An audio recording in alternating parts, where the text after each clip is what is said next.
এখন একজন ঘোষণা দিচ্ছে কি জানেন, যে ডক্টর মিজানুর রহমান আজহারী সাহেবের মাথাটা যে কেটে দিতে পারবে তাকে 10 লক্ষ টাকা পুরস্কার দেওয়া হবে। প্রিয় ভাইরা আমার, আপনারা জানেন আসাম রাজ্যের কিছুদিন আগে বিখ্যাত বলবো না, একজন কুখ্যাত ব্যক্তি যিনি বললেন, আপনারা হয়তো সোশ্যাল মিডিয়ার দ্বারাতে, ইন্টারনেট ফেসবুকের দ্বারাতে আপনারা হয়তো খবরটা পেয়েছেন।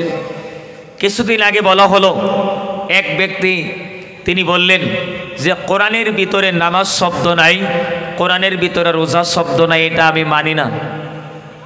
যার নাম আসামের জমিনে আপনারা জানেন মুস্তফা কামাল আজহারী, নাম শোনেন নাই আপনারা? অনেকেই শোনেন নাই নাকি? এখনো শোনেন নাই? ইনি কোরআনের বিরোধিতা করে। প্রিয় ভাইরা আমার, নামটা দিয়েছে আজহারী, কিন্তু কামটা হচ্ছে আপনার আবু জেহেল মার্কা কাম, ঠিক কিনা বলেন? কোরআনের বিরোধিতা করে।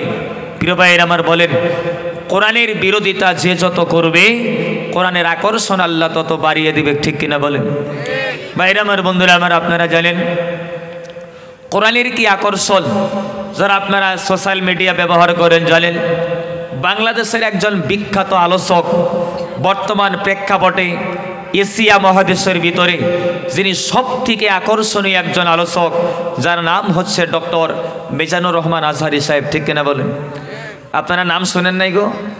এই যুবক ভাইরা, নাম আপনারা শোনেন নাই? শুনেছেন?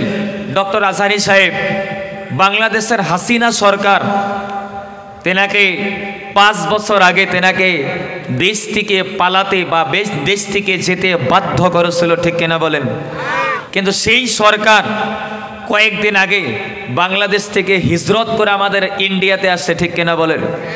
বর্তমান আমাদের ইন্ডিয়াতে শেখ হাসিনা মেহমান হিসাবে আছে। আমরা তো ভারতের মানুষ, আমরা মেহমান আসলে মেহমানদারি করি, ঠিক কিনা বলেন? প্রিয় ভাইরা আমার, এই ডক্টর আজহারী সাহেবকে শেখ হাসিনা সরকার বাংলাদেশ থেকে তাড়িয়ে দিয়েছিল। তো তিনি কয়েকদিন আগে আসছেন। উনি আসার পর আপনারা জানেন গত রাত্রের আগে রাত্রেও তিনার 6ষ্ঠ নম্বর মাহফিল ছিল।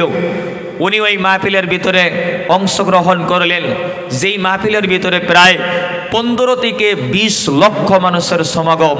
সুবহানাল্লাহ, একটু জোরে বললেন না? এটা হচ্ছে বন্ধুগণ কোরআনের power. This is the power of holy Quran, this is the power of Islam. ভাইরা আমার, বন্ধুরা আমার, এটা হচ্ছে ইসলামের পাওয়ার, এটা হচ্ছে আল্লাহর কোরআনের আকর্ষণ, এটা হচ্ছে আল্লাহর কোরআনের ক্ষমতা, ঠিক কিনা বলেন? একটু জোরে বলেন। প্রিয় ভাইরা আমার, সেই ডক্টর আজহারী সাহেব তিনি বাংলাদেশে আসার পর বাকি যারা আছে তাদেরও তো ব্যাটারি ফিউজ হয়ে গেছে, ঠিক কিনা বলেন? এখন একজন ঘোষণা দিচ্ছে কি জানেন, যে ডক্টর মিজানুর রহমান আজহারী সাহেবের মাথাটা যে কেটে দিতে পারবে তাকে 10 লক্ষ টাকা পুরস্কার দেওয়া হবে। চিন্তা করছেন? কথাটা একবার ভেবে দেখেছেন বন্ধুগণ? প্রিয় ভাইরা আমার, তবে আমি আপনাদেরকে এই পশারিয়াট অঞ্চলের ভিতরে যুবক ভাইদেরকে বলবো, মুরব্বী বাবাদেরকে বলবো, ভাইরা আমার, বন্ধুরা আমার, কোরআনকে মানেন, কোরআনকে ভালোবাসেন। এই কোরআন যদি আপনি মানতে পারেন, আমি আপনাদেরকে গ্যারান্টি দিয়ে বলে যাই, হাসরের ময়দানে এই কোরআন আপনাকে আমাকে সুপারিশ করে আল্লাহর জান্নাতে পৌঁছিয়ে দিবে। সুবহানাল্লাহ, একটু জোরে করে বলেন। প্রিয় ভাইরা আমার, আজকে বর্তমান প্রেক্ষাপটে, বর্তমান সময়ে যুবক ভাইরা কোরআন মানতে চায় না, ঠিক কিনা বলেন? মানতে চায়? চায় না। তারা মৃত্যুকে বিশ্বাস করে। ম্যান ইজ মর্টাল, মানুষকে মরতে হবে। ইট ইজ 100% ইউনিভার্সাল ট্রুথ, যে আপনি চাইলেও মরতে হবে, না চাইলেও মরতে হবে। কিন্তু মরণের পর আপনাকে যে কবরস্থ করা হয়, ওই কবরকে অনেকে বিশ্বাস করে না। বলে কি জানেন, কয় মরে গেলাম, আমার লাশটা কবরে দেওয়া হলো, বাস এখানেই খেলা শেষ, এখানে শেষ না। প্রিয় ভাইরা আমার, মনে রাখবেন, death is not end of your life. মৃত্যু আপনার জিন্দগির শেষ নয়, দ্যাট ইজ দ্য বিগিন।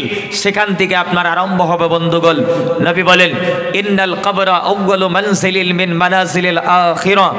মানুষ যখন ইন্তেকাল করে কবরে যায়, কবর হলো মানুষের আখিরাতের মঞ্জিল। গেটের ভিতরে সর্বপ্রথম গেট হচ্ছে কবর। নবী বললেন, ফাইন নাজা মিনহু, যে ব্যক্তি কবরের ভিতরে নাজাত পায়, ফামা বাদাহু আইসারামিল, তার জন্য আমার আল্লাহ পরবর্তীকালের হিসাবগুলো সহজ করে দেয়। তার মানে এই লোকটাকে আমার আল্লাহ জান্নাতের ফয়সালা করে দেয়। সুবহানাল্লাহ, তাও কইলেন না?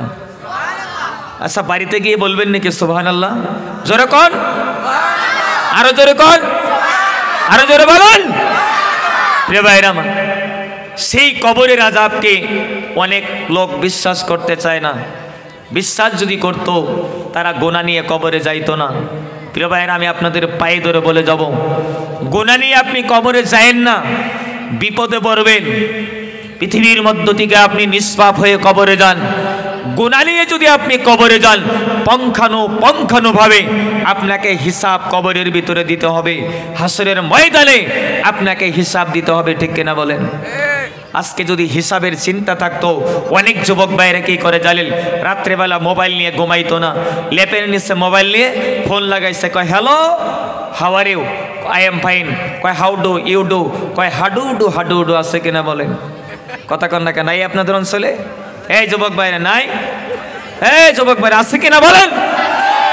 প্রিয় ভাইরা, আপনাদেরকে একটা কথা জিজ্ঞাসা করি, আপনাদের পশারিহাট অঞ্চলে, পশারিহাট না, পশারিহাট অঞ্চলে কারো জিএফ আছে নাকি? জিএফ, জিএফ বুঝেন তো? তার মানে গার্লফ্রেন্ড আছে নাকি কারো? কার কার আছে হাত তুলেন তো দেখি, তোলেন। কারণে নাই, ঠিক কিনা বলেন? এ তো সব আল্লাহর ওলি নাকি কন? সব আল্লাহর ওলি না, কারোরই গার্লফ্রেন্ড নাই নাকি কন? স্বীকার করছে কারো, মানে কারোরই গার্লফ্রেন্ড নাই, থাকলে তো হাত তুলতো। তো আমরা আজকের এই মঞ্চ থেকে দোয়া করব, এই প্যান্ডেলের ভিতরে কারো যদি গার্লফ্রেন্ড আছে, আজকে থেকে আল্লাহ যেন সব ব্রেকআপ করাইয়া দেয়। জোরে আমিন বলেন। আরে জোরে বলছেন না কেন? জোরে আমিন বলেন, আরেকটু জোরে বলেন আমিন। আজকে থেকে সব ব্রেকআপ, ঠিক কিনা বলেন? ঠিক না হুজুর? প্রিয় ভাইরা, ইসলাম এগুলো পছন্দ করে না। প্রিয় ভাইরা, বিয়ে যদি করার ইচ্ছা হয় আপনি বিয়ে করেন, অনুরোধ করব, কিন্তু আপনি এই hi hello how are you, I am fine, how do you do, হাডু ডু খেলতে যায় না, আপনি বিপদে পড়বেন। প্রিয় ভাইরা আমার, যদি বিয়ের বয়স হয়েছে, আপনি আজকে বাড়িতে গিয়ে ল্যাপ গায়ে দিয়ে শুয়ে যান বিছনাতে, আপনার বাবাকে বলেন, আব্বা যদি আপনি আমাকে বিয়ে না দেন আমি আর বিছনা থেকে উঠবো না, এমনিতেই আপনাকে বিয়ে করাই দেবো, ঠিক কিনা কন? প্রিয় বন্ধুগণ, ইসলাম বলে, তিরমিজি শরীফের ভিতরে একটা হাদিস আছে, নবী বলেন, আরবাউম মিন সুনানিল মুরসালিল, 4টা বস্তু নবী রাসূলদের সুন্নাত। নবী বললেন, 1 নম্বর আল হায়া, শরম করা, এটা হচ্ছে নবী রাসূলদের সুন্নাত। নবী 2 নম্বরে বললেন ওয়াত তাআত্তুর, সুগন্ধি ব্যবহার করা, এটা নবী রাসূলদের সুন্নাত। নবী 3 নম্বরে বললেন ওয়াস সিওয়াক, মিসওয়াক করা, এটা নবী রাসূলদের সুন্নাত। নবী 4র্থ নম্বরে বললেন ওয়ান নিকাহ, বিয়ে করা, এটা হচ্ছে নবী রাসূলদের সুন্নাত। যার জন্য আপনার যদি বিয়ের বয়স হয়েছে আপনি বিয়ে করে নেন, এটা বাধা নেই বন্ধুগণ, কিন্তু আপনি এই জিএফ বিএফের ভিতরে আপনি পাগল হয়ে না, ঠিক কিনা বলেন? প্রিয় বন্ধুগণ, আমি বলছিলাম গুনাহ নিয়ে আপনারা কবরে যায়েন না, কেননা আমার আল্লাহ পবিত্র কোরআনুল কারীমের মধ্যে বলেন, কিরামান কাতিবিনা ইয়ালামুনা মা তাফআলুন। দুনিয়ার মধ্যে আমার কাছে, আপনার কাছে আমার আল্লাহ 2 জন সম্মানীয় ফেরেশতাকে আল্লাহ রেখে দিয়েছেন। আপনি দুনিয়াতে যা করতেছেন সমস্ত কিছু লিপিবদ্ধ করা হচ্ছে, ঠিক কিনা বলেন? যেদিন আপনি কবরে যাবেন, হাসরের ময়দানে আমার আল্লাহ যেদিন আপনাকে কবর থেকে দাঁড় করিয়ে দিবে, ওই দিন আল্লাহ শুধু করবেন কি জানেন? আপনাকে আমাকে লক্ষ্য করে একটা কথাই শুধু ঘোষণা করবেন, ওয়ামতাজুল ইয়াউমা আইয়ুহাল মুজরিমুন, হে পাপিষ্ঠ বান্দারা, তোমরা আজকে মুমিনদের লাইন থেকে তোমরা আজকে আলাদা আলাদা হয়ে যাও। বলেন তো বন্ধুগণ, ওই দিন আপনাকে আমাকে ভাগ করে দেওয়া হবে। জামিলের মধ্যে যে গুনাহ নিয়ে কবরে গিয়েছিল প্রত্যেকজনকে যার পাপের লাইনে তাকে দাঁড় করিয়ে দেওয়া হবে।